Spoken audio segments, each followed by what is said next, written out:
Welcome to episode number 2 of Enlightenment for Lazy People. I'm the hypnotist Jeff, and in this episode we're going to cover a couple of things. The biggest thing I want to talk about is what A Course in Miracles, to me, what A Course in Miracles is actually about. What is the important thing to take away from the book?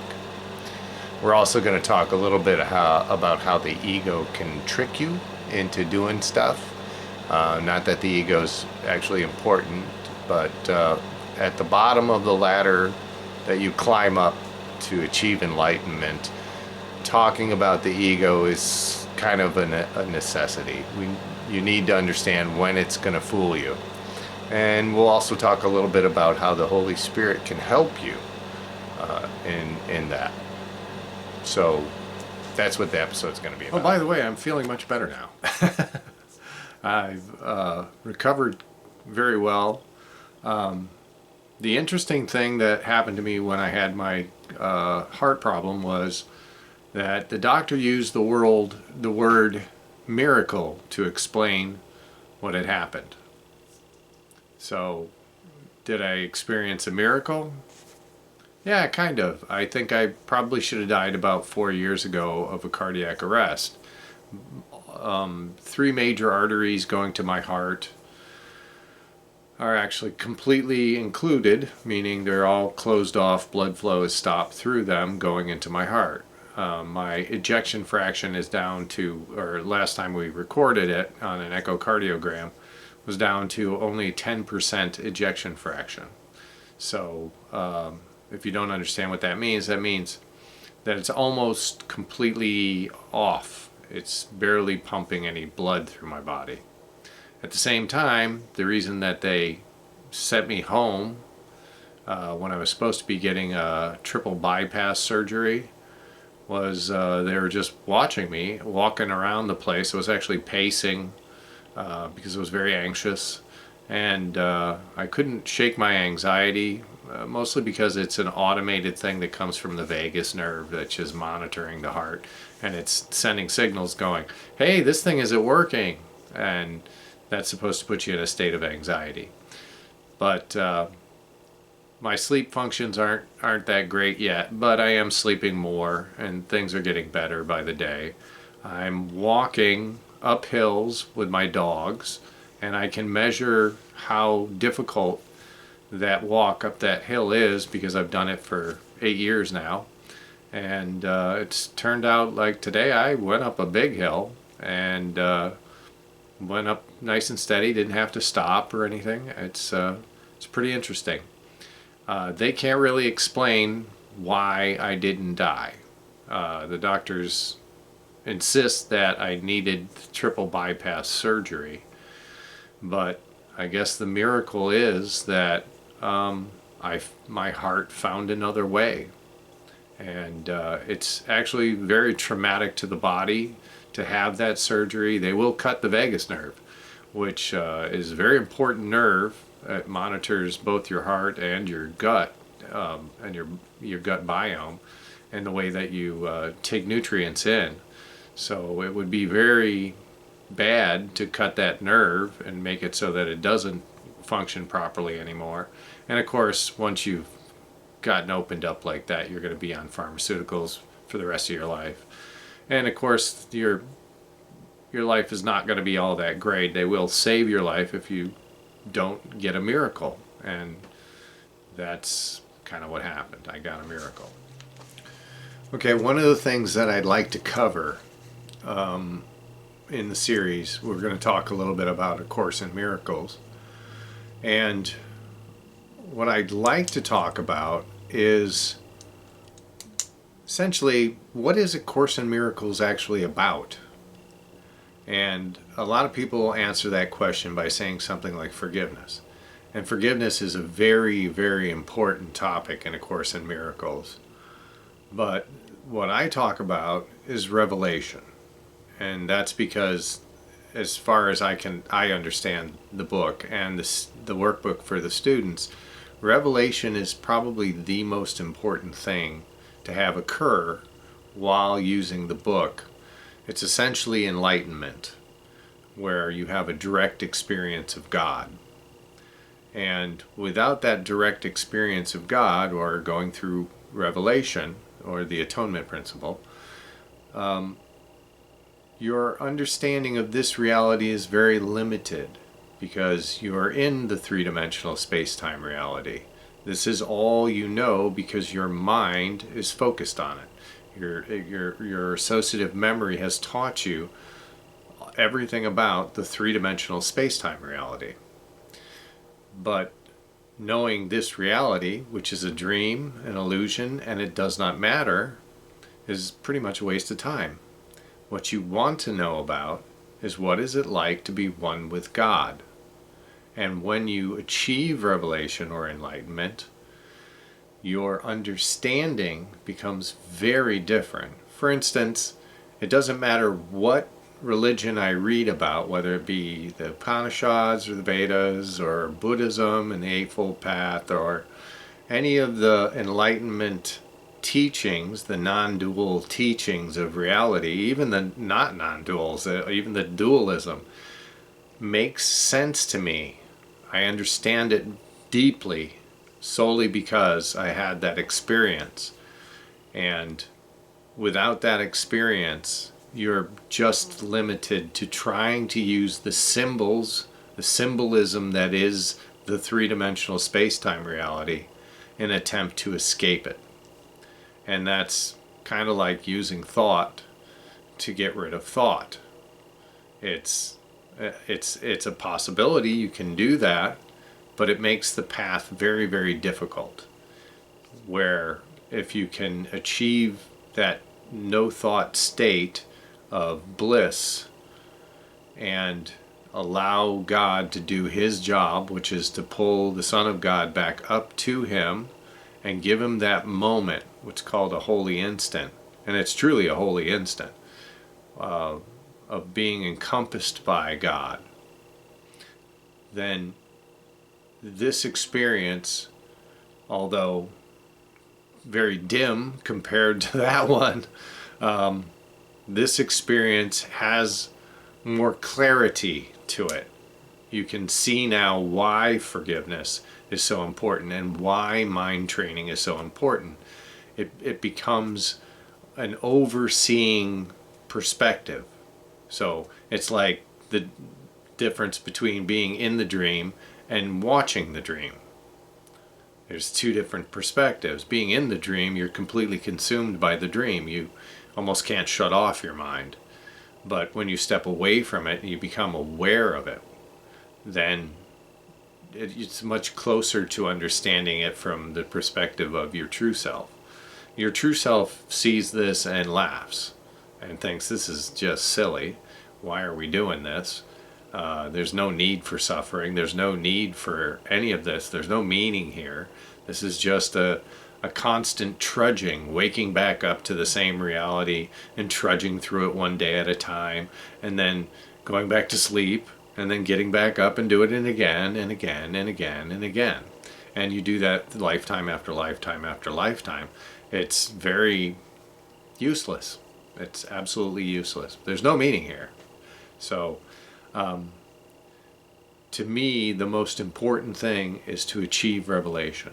It's to achieve first the state of bliss through trance states, and then putting yourself in a position to kind of, like you're standing at the doorway that's in your mind that opens up to the real reality and the reality of God. And you have the key, but you're not turning it. You're just sitting there waiting for the door to open. And in the trance state, where you've wiped out the body and all of its expressions, and when you've given up the mind and just let it float, and you're not trying anymore, and that's important. You stop trying to do it. It's a goal. It's a good goal to have, but when you try to do it, you'll never make it. I used to say this: no person has ever achieved enlightenment. And the reason is that you can't be a person. You can't be an identity. You have to give it all away in order to do this. So keep using the trance, keep going into these mind states, keep going deeper and deeper into them, and eventually you'll get to the place of bliss. Once you're in the place of bliss, just sit there. Enjoy it. It's fantastic. That's your true self. It's in bliss all the time. Well, there's no time, but it's in bliss. And it feels fantastic. It's beyond this world. That's a major goal. And A Course in Miracles is a path that'll get you there, along with a lot of other paths. But A Course in Miracles worked for me. That's the reason that I teach it back to you.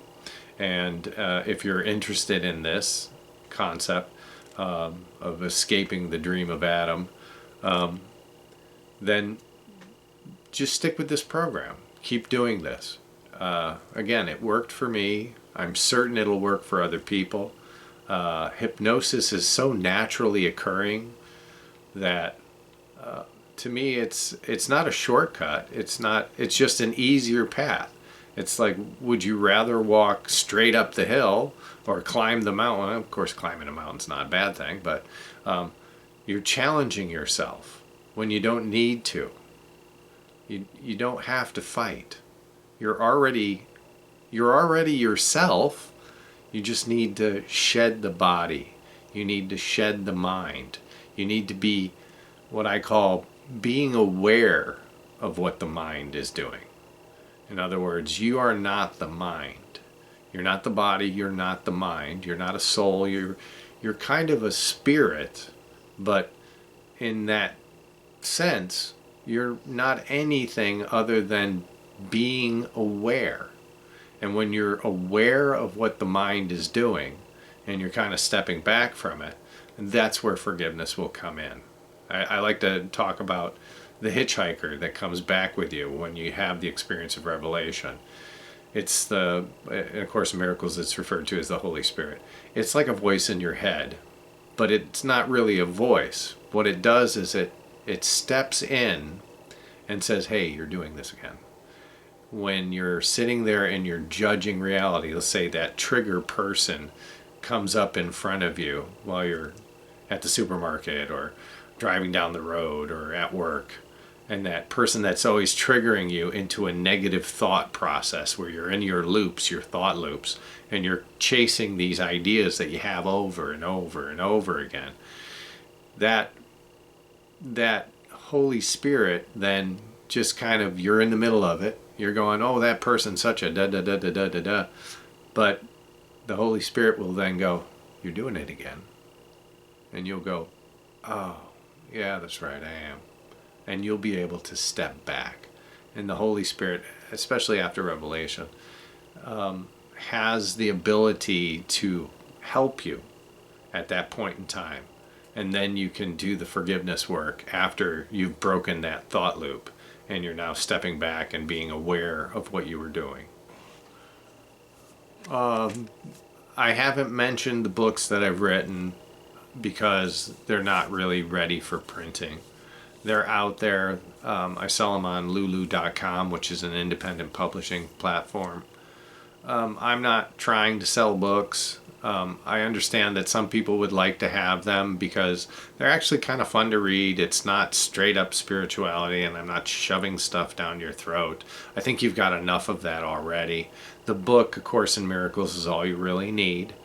If you'd like to entertain, watching videos from other people, and Krishnamurti, I loved Krishnamurti's lectures, and still to this day will sit down. It's nostalgic for me, because I spent years watching his videos, and Eckhart Tolle's another fan, somebody I'm a fan of.